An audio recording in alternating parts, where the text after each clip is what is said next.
Hello, everyone. Welcome to this week's episode of Tipsy Testing. And today we have with us the illustrious Michael Bolton. Michael is a consulting software tester and testing teacher who helps people to solve testing problems that they didn't realize they could solve. Michael has 25 years of experience testing, developing, managing, and writing about software.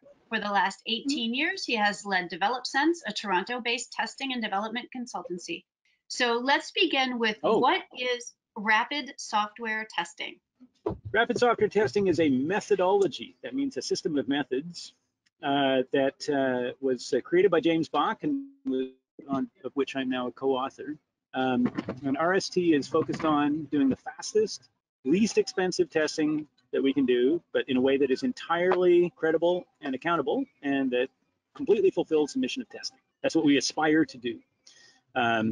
It's a methodology for doing excellent software testing under conditions of uncertainty and extreme time pressure, which is what we are always under these days. I think, yeah, it sounds like, Michael, it's a lot like the Agile Manifesto, but for testing, which is to do as little as possible, but that works. Well, it's sort of interesting that way, actually, because what we try to do is we try to do focus on deep testing, but to do so quickly and inexpensively. When you are building something, it's important to keep track of what you're doing and not get ahead of yourself.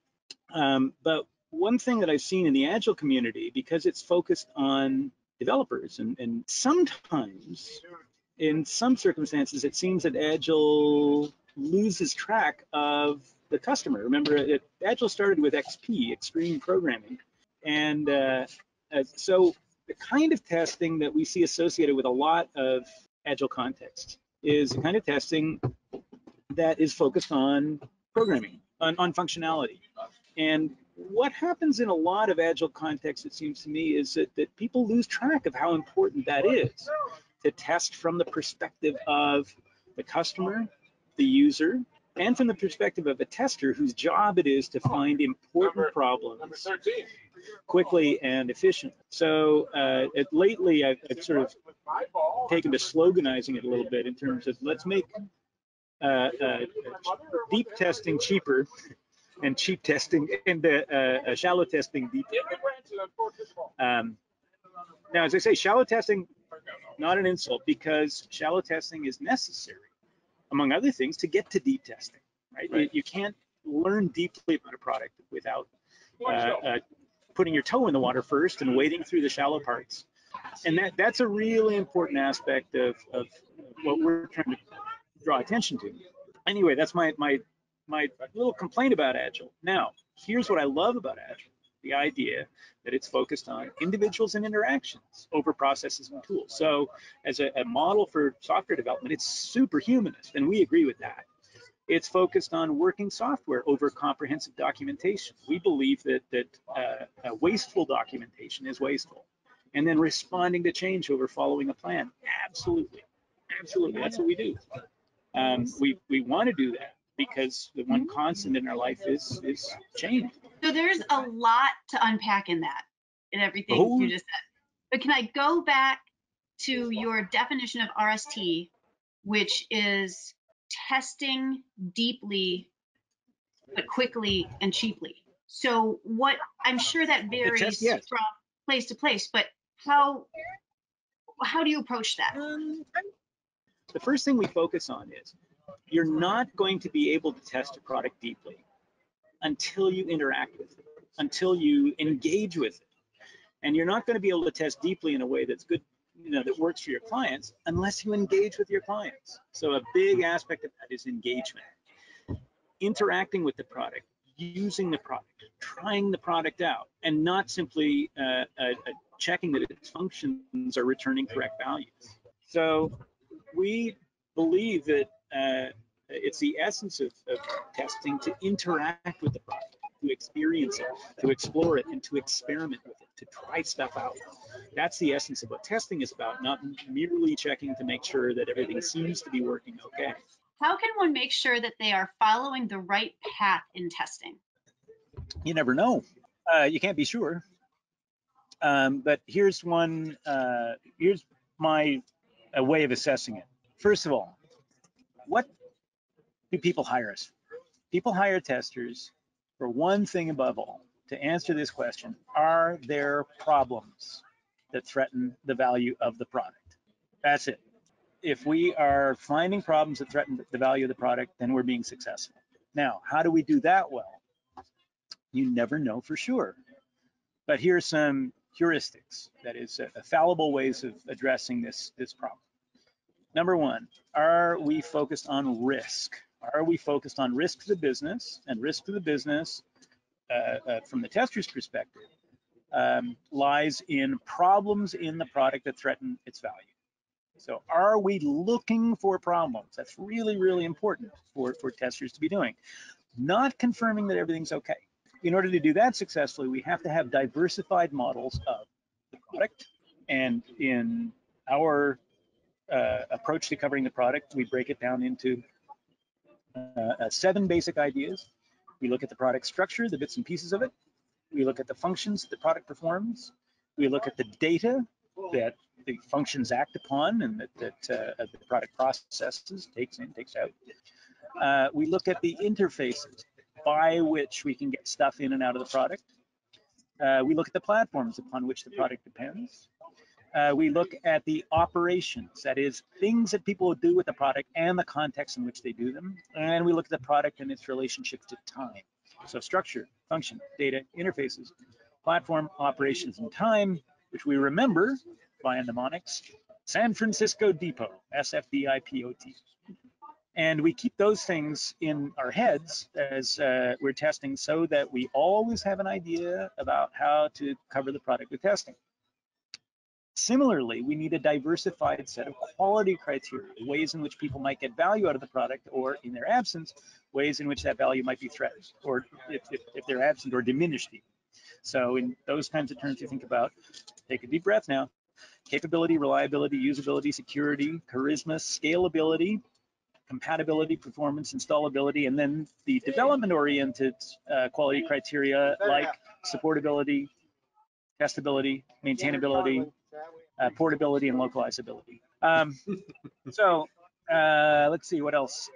We also think in terms of a diversity of test techniques. So we think in terms of function testing, domain testing, stress testing, flow testing, scenario testing, claims testing, user testing, risk-based testing, and automated checking. But then we also have to engage with our context and make sure that we're not missing any aspects of our context. We're keeping up to date with it and observing that, the factors that might influence our decisions and our choices. So that's those are a lot of little detailed things, but then there's another big theme, which is the notion of systems thinking, that we're not simply looking at a static bit of code, but we're looking at a dynamical system that has interactions with people and other systems, and critical thinking, in which we are trying constantly to ask ourselves the question, how am I being fooled? And in order to do that, we have interactions with lots of people who help us to identify ways in which we might be fooled, different perspectives, and diversity on all kinds of dimensions enriches testing significantly. So one thing you can definitely say is, if you're a solo tester, if you're an individual tester, you got to follow Carl Weick's advice, which is, if you want to wrap your head around something complicated, you've got to complicate yourself. I'm going to start with Adam on this one. How do you come up with new creative test ideas? I think I've learned a lot of things by just looking outside of testing. Look to other disciplines, philosophy, politics, religion. So I think broaden your perspective and read outside your discipline, to me, were really good things. What are the best practices on scaling Scrum with a small group of people and tester that work on Agile? I don't know what it means to scale Scrum. So I don't understand the question. First of all, one way I'd have to answer it is, there are no best practices. Best practices is not an engineering term, it's a marketing term. But here's the thing: if you're a tester and you are being overwhelmed by the amount of work there is to do as a tester, consider that a test result, right? If you cannot help sufficiently the development team to keep up with its own pace of development, then that's a test result. That indicates that there's more work than you can handle. And if there's more work than you can handle, there are lots of different possible reasons for that. But a big one is that testers are spending too much time wrestling with the setup of environments and tools. The testers are spending too much time investigating and reporting bugs. The testers have insufficient training. The testers have insufficient support. There's your test result. Now, the next thing you got to do as a tester, it seems to me, is to be able to articulate that to management in a way that makes sense to management, in a way that is legible to management. I think what the tester was asking in that question is, how do I get over the problem of being too busy? And you can solve that in lots of ways, but most of them are going to involve asking for help and copping to the fact that you're not capable of doing everything, nobody is, and pointing to the things that are taking up your time, and to some degree what other people can do to compensate for that, like developers checking their own work. That's a super powerful way of avoiding shallow bugs that are going to cost you investigating and reporting time. Getting help from the developers and the rest of the team in setting up your tools and environments.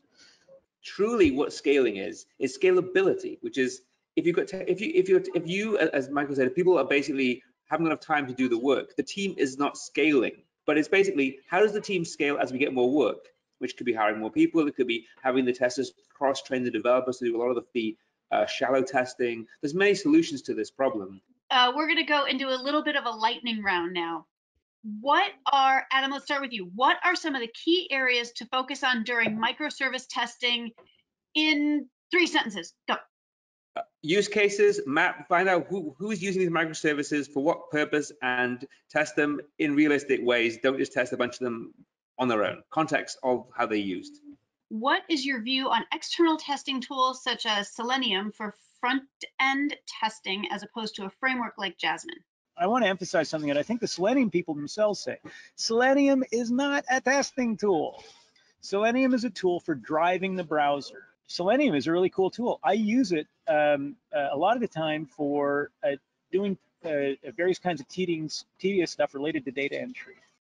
I know Jasmine because we integrate with it. Jasmine's a unit testing framework for JavaScript. So it's basically a unit testing framework in JavaScript for things like React or Angular. So I think what Michael is saying actually is actually reinforcing what the questioner is saying, which is that basically you're better off using Jasmine or a tool like Jasmine Jest or any of the JS frameworks to test the API of like a React component, and ultimately one level below that, which is the service layer which is being used. Use Jasmine to do as much testing as you can to make sure that all the JavaScript functions work and all the code runs, and spend less time on the Selenium stuff. Use that only if you need, but I think Jasmine's actually more useful than probably Selenium if you're doing a lot of deep testing of data structures and things, because you can basically test the JavaScript functions programmatically. All right, just a couple more. Regarding test closures and or sign-off reports, what is your way of doing it, Michael?